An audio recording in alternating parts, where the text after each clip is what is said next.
Yeah, when you think of advertising for small businesses, we hope that one day you'll think of Otis first and foremost.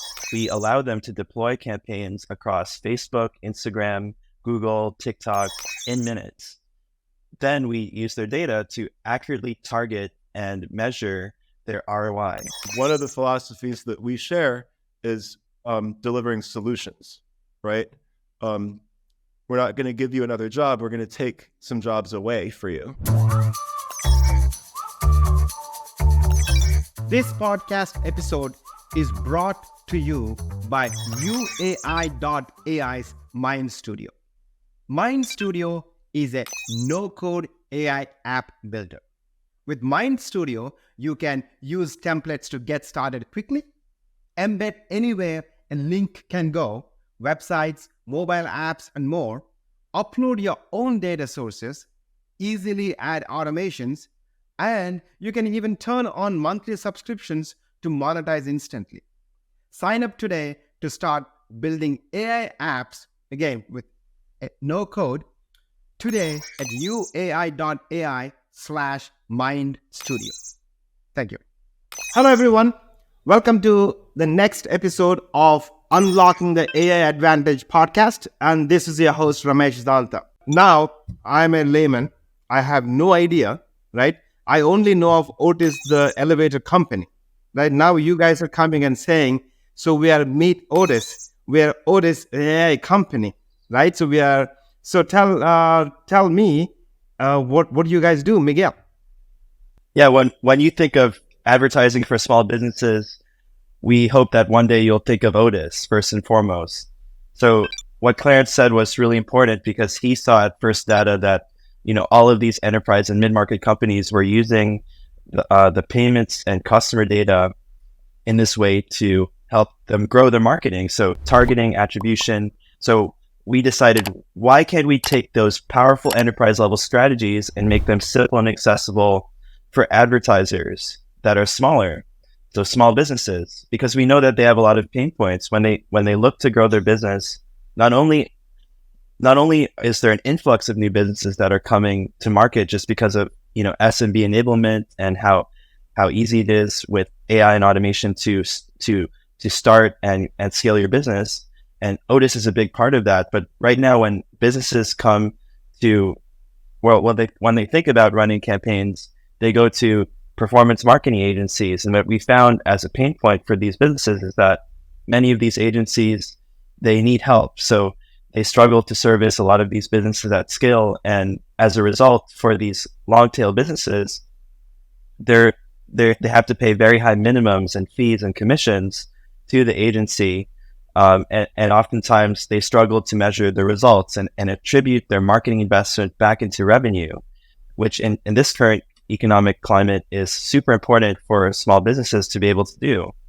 So we decided to create Otis in a way that solves that problem like a solution, because we saw that in the marketing landscape, all of the solutions that are focused on the upmarket, the mid-market, or enterprise businesses that have large marketing teams, they're more like point solutions or command centers that are very complicated, difficult to use, and requires a lot of work but these small businesses, they need something that's going to be a solution that's plug and play, that they can set and forget and focus on all the other aspects of their business. So that's really what Otis does. We allow them to deploy campaigns across Facebook, Instagram, Google, TikTok, to connected television in minutes. Then we use their data to accurately target and measure their ROI and drive campaign performance. Then we do creative and performance optimization. So we help them create meaningful, compelling ad content and deploy it and adapt it across all of the channels that they want to advertise on. Once it's live, we do all of the performance optimization. So we're constantly improving their ROI by doing dynamic budget and bid adjustments across channels and audience segments and creatives to improve that ROI over time. So for our customers, they save time. We drive efficacy for their campaigns, because in the first 6 months of them coming to Otis, their ROI on average increases by about 2 to 3 times. And we're able to allow them to focus on all of the other aspects of the business, whether it's their full funnel marketing strategy or their business operations and growth. So you hit all the right buttons, right? So I am curious about the journey, the origin of Otis, right? How did it happen? Okay.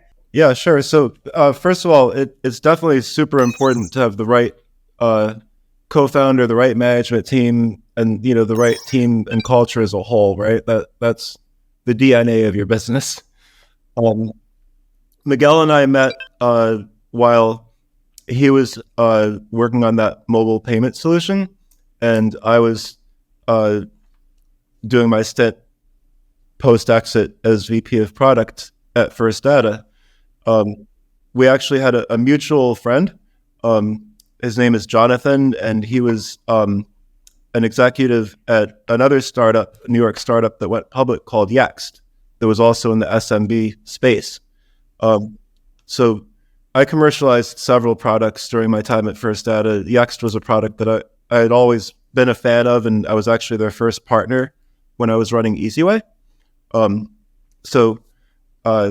Long story short, we worked together to build a solution in part of Clover, and so I was spending a lot of time over at their office and working with them, and became friends with Jonathan. And Jonathan said, "Hey, there's this brilliant NYU student that has this product, and can you maybe give him some advice?" And that's when Miguel and I met, and we kept in touch. I was pretty impressed with him. I think he was pretty impressed with me.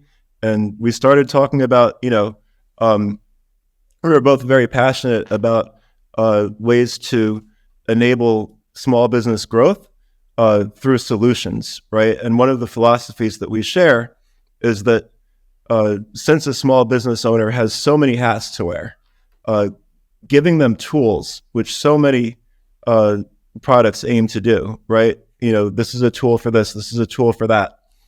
If you open up your shed or your garage and you see all those tools have work you have to do attached to them, right? Your lawnmower is a tool, but you still have to go out and spend your morning mowing the lawn, right? Whereas a landscaper would be a solution. You pay your money and your lawn looks beautiful and you can concentrate on other things, right? So one of the philosophies that we share is delivering solutions, right?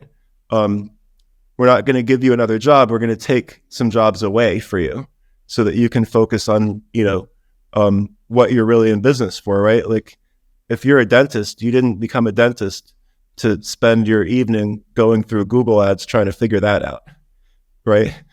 No, definitely not. I mean, that's how you not become a... Yeah, correct. I also wanted to point out, speaking of that though, because there are people, who want to spend their time in marketing, right? That's a huge profession. And, I think that a lot of people have this idea that technology, in this case AI, is going to displace those professionals. That's never happened in any technology evolution, right? I remember when I was an IT consultant back in the early 2000s, when everything started going digital. So the paper industry was going to go out of business, right? The people weren't going to need paper anymore. Paperless offices actually use twice as much paper as they did before, right? If you look at the aerospace industry, it's not like we don't need aerospace engineers. There's more now than ever, right? Autopilots did not replace pilots. There's actually a pilot shortage, right? Because what those technologies did was make flying safer, more efficient, and more accessible, and it expanded the market, right? And now aerospace engineers have computer algorithms that can tell them what model is going to work, so they can focus on doing the things that humans are great at, right? So agencies are great. We partner with a lot of agencies. And they're able to serve more customers and spend the time that they would have spent looking at spreadsheets or researching keywords and do what they really got into that business for, which is the creative stuff, right? The messaging, the content. Right now, it's almost like every business feels that they are compelled to use the word AI. Whether they use the word AI in their ML, in their business or not, they feel compelled that they have to use the word in AI and the word AI in their conversation and discussion. Okay. So what I'm getting to here is that, Miguel, I want to ask you the question, are you an AI assisted company or AI enabled company or a foundational AI driven company? How does AI play into the fabric of Otis?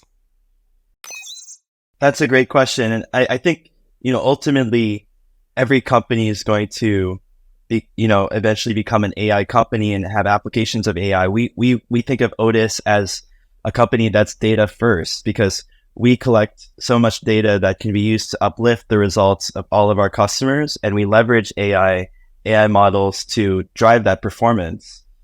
So I would say, in terms of our applications of AI, a lot of people also think that AI has the big use cases in enterprise and mid-market applications. And that's certainly true because they have a ton of data as well. But to your point, increasingly businesses know that they need to apply AI and automation in their marketing and business operations, and they know that they need to collect their own data to be successful in today's digital landscape. So Otis really helps with that, but the huge opportunity with AI and automation is not just driving efficacy for those upmarket businesses, but making a lot of those enterprise strategies scalable for the long tail businesses. So actually being able to do things that they weren't even able to do before because they didn't have the accessibility to these sophisticated marketing teams or sophisticated marketing strategies. So that's kind of how we applied and build AI with Otis in order to take those strategies and make them accessible, scalable, simple for small businesses. And we do that by with a data first approach. So when a customer comes into Otis, they're able to finally leverage their data. A lot of the time they weren't doing anything with that data before, and now they can use it to drive growth by driving targeting, attribution, and then we use all of those insights to help them create meaningful ad creatives and messaging that's going to work well for the business and predict how well we predict how well those pieces of content are going to perform. And then we're able to drive performance by doing those budget and bid adjustments over time to increase their performance further. So as we continue to serve more customers, we also generate insights into what's working well for different industry verticals, segments of our customers. And over time, we're continuing to learn, and that's going to improve the results for all of our customers as more people run successful campaigns with Otis. So, Clarence, a question to you. How is Otis, right, unlocking the AI advantages for yourself as a business and for the customers? If you give me a couple of examples of how you are able to unlock the AI advantages. Yeah, sure. So first of all, we are also a customer of ourselves. So Otis also benefits Otis. 90% of our new business comes in through marketing that we do through Otis to fill our top of funnel, which our sales team really loves because they don't do any outbound. It's all inbound, and we can turn it like a knob, right? So that's one way that we're using AI, specifically our own, to benefit Otis. But I think that, so one way is, first of all, Einstein, I believe it was, said that compound interest is the most powerful force in the universe, right? So if the interest is compounded annually, your account is not going to grow as fast as it's compounded monthly or daily. Imagine if it was compounding every millisecond, right?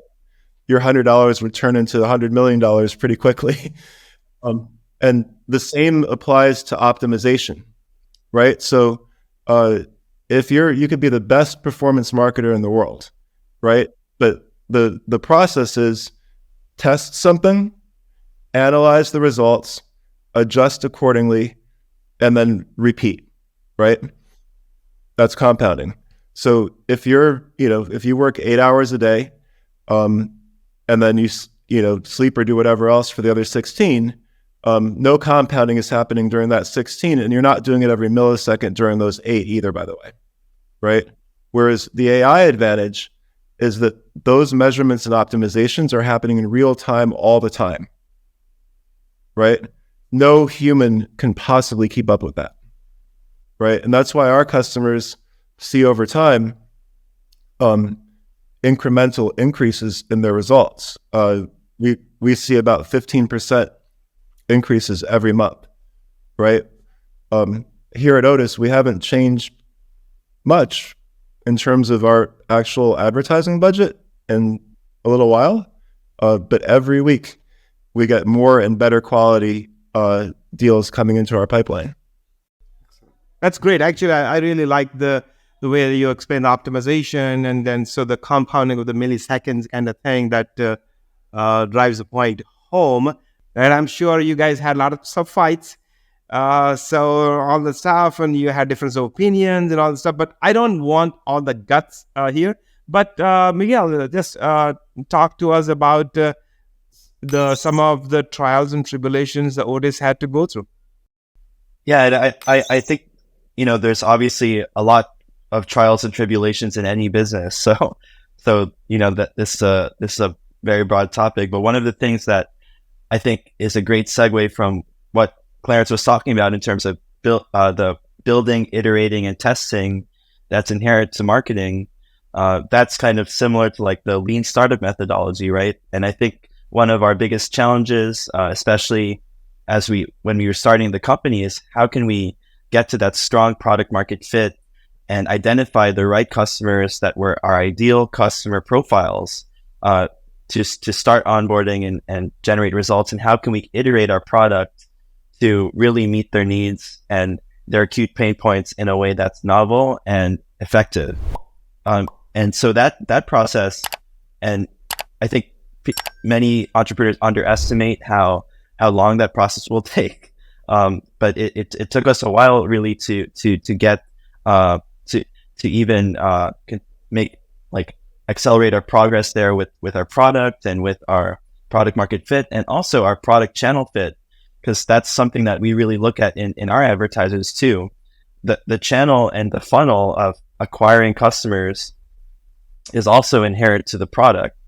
A lot of great companies are built and scaled because not only their product is great, but also their funnel is very repeatable and scalable. So I would say another area where I feel that has been something that has been a challenge, and we've started to overcome in a great way is how we can scale not only our funnel but also our operations and processes, because Otis as a whole, as a product, is a robust product that's very scalable for our customers and is able to drive great results for all of our customers. But when you're scaling a business, there's always things that you didn't know that would be difficult to scale, that you have to find novel solutions and ways to improve the customer experience and ensure that all of your customers have a great outcome with your product. So I think automation and AI, again, has a significant role in terms of solving that gap, because in addition to the product, there's so many other ways that a B2B SaaS company, for example, can make their operations more efficient and sales process more scalable by applying new automation and AI use cases like chatbots for customer support, or data integrations, process automations. All of those things are really inherent to the product. So that's also been one of the opportunities and challenges that we've been working on over the past year and several months with Otis, is really making that very scalable, very effective, and upholding and improving the results that we're able to drive for our customers. To add on to what Miguel said, I also would my advice to anybody listening, if you're an entrepreneur or thinking about becoming an entrepreneur, at the end of the day, we're solving problems, right? That's what we do. We're problem solvers, right?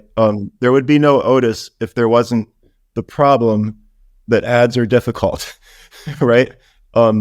So I don't look at challenges or problems as a negative.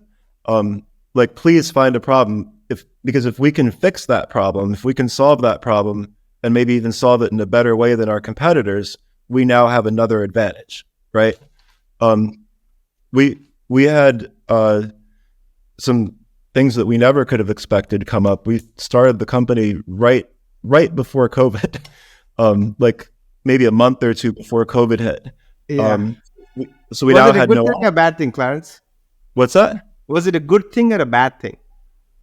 It depends what you want to make it, right? So it could be a bad thing, or you can look at it as an opportunity to make it a good thing. So the first thing that happened is we lost our office, right?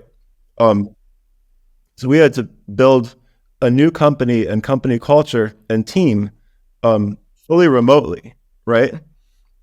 But we approached that as an opportunity. We found the infrastructure that we needed to be able to manage remote teams and, you know, all of that stuff. But then the opportunity we saw was, well, we don't have to only recruit from New York City anymore. And now we have teammates all over the world, right? So that was one way that we turned a challenge into an opportunity. Yeah, and as a product, I think it really accelerated the transformation of businesses, right? Because every business knows that they need to have an online presence to be successful in today's digital environment. So I think for us, it really like accelerated customer education and their need to use a product like Otis to grow. And on the other side of the coin, there's also gifts from the universe, right? So, you know, you're not only just handed challenges, sometimes you're handed a gift.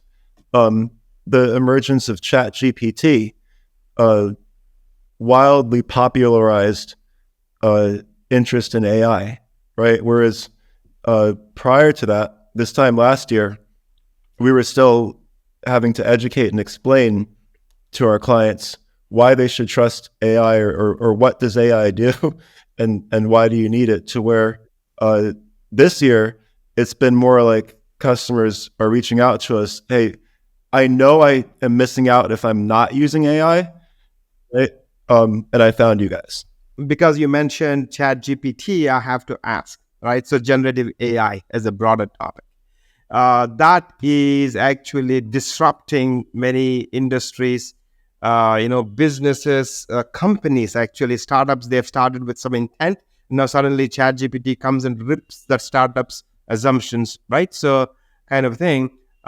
So is generative AI is good for Otis, or you're having to rethink your business model, some parts of your business, because of the immense popularity of generative AI? No, it's terrific. And we use components of it within Otis. So in Otis, you can, one of the stumbling blocks that a lot of our clients would struggle with is, what do I want to say, right? Like, okay, you can automate all this, but I still have to think of a engaging headline. I still have to write, a compelling description.